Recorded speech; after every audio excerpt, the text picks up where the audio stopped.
il faut comprendre que ce qui est dit dans l'accord, pour être appliqué, requiert la réunion de plusieurs éléments. Restaurer l'autorité de l'État aujourd'hui signifie le retrait des troupes rwandaises, la cessation de soutien au M23 signifie les retraits du M23 et c'est ça qui permettra de restaurer l'autorité de l'État. Je rappelle ce n'est toujours pas clairement dit dans l'accord, monsieur le ministre. Bon, c'est ça le problème. Ni à Washington, ni à Doha. Maintenant, ce n'est pas clairement dit. Lorsque vous dites que c'est pas clairement dit, je ne sais pas comment cela devrait être rédigé pour vous lorsqu'on dit reconnaissent que la restauration de l'autorité de l'État est la conséquence logique au règlement de cause du conflit à travers un accord de paix durable. Les parties conviennent, deuxième paragraphe, que le rétablissement intégral de l'autorité de l'État sur l'ensemble du territoire est un pilier fondamental de l'accord de paix. Cet accord définira les modalités, les étapes et les calendriers de ces processus. Et je pense que la réponse est là. Comment vous pouvez penser, par exemple, qu'on peut négocier sur les respects de l'intégrité territoriale? Comment pensez-vous qu'on peut concéder sur les rôles régaliens de l'État?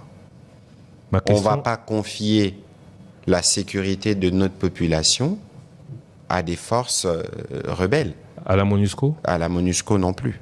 Parce que le rôle de la MONUSCO est clairement précisé dans l'accord. C'est pour ça qu'il est important que pour vous et nous, que nous allions étape par étape. Nous sommes aujourd'hui à l'étape de l'accord de principe. Il y a 10 jours qui a été accordé aux signataires pour voir comment ça s'est mis en place en termes de mesures de confiance pour les uns et les autres, et que par la suite, il y aura les discussions qui vont porter sur l'accord qui sera assorti d'un calendrier, parce qu'il ne faut pas oublier qu'il y a une dimension, j'allais dire politique ou civile, mais il y a aussi une dimension militaire. Parce qu'il faut s'y rassurer que les forces se sont retirées, que ceux qui doivent rejoindre le processus de désarmement le rejoignent, et il y a tout un ensemble de choses qui doivent être faites. Le rétablissement de l'autorité de l'État suppose d'abord le retrait de toutes les forces hostiles, mais lorsqu'on parle du retrait, le retrait ne veut pas simplement dire retrait.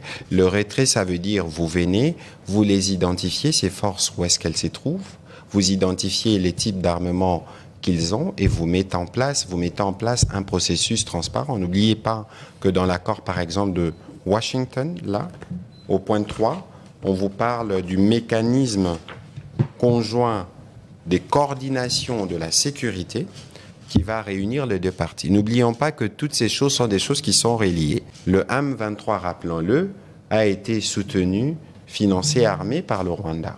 Et donc, dès lors que nous avons déjà convenu avec, je peux permettre la formule, le père du M23, le Rwanda, que nous avons un mécanisme qui va y compris travailler à sortir les troupes rwandaises, et c'est dans les mêmes esprits que cela doit se faire pour le M23. Ouais. Et donc, de manière progressive, ici, Christian Lusakweno, les choses ne se feront pas comme sur une télécommande.